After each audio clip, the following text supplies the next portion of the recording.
সাপ্তাহিক জলবিদ্যুৎ কেন্দ্র ডাহুদিয়ার একটা বাজার আছে যে ইয়ান পাহাড়ি হলের বাজার। এই বাজার মাঝে পাহাড়তন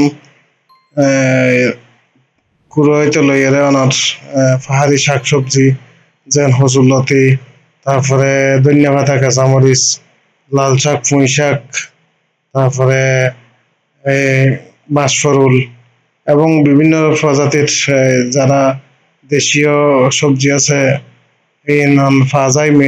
মিষ্টি কুমড়া, তারপর আপনার এই বিভিন্ন রকমের শাক কুইঞ্জি হইতে লইয়ারে বিভিন্ন জিনিস। ফাইনা হচ্ছে ইনি না লতি এক বন্দা 10 টাকা,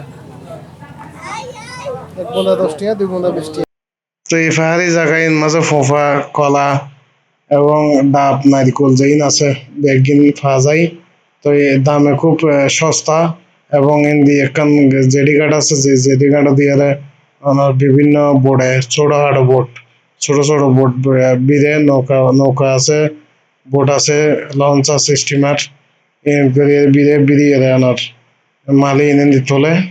তো এই আশা করি রেটেডও যা দেখিলাম মোটামুটি ভালো লাগি। এই পাহাড়ি এই জনপদর বাজারত। এটা 90 টাকা। তাই বললাই বিয়া গুণরে আর চ্যানেলটা সাবস্ক্রাইব করিবেন, শেয়ার করিবেন, লাইক করিবেন।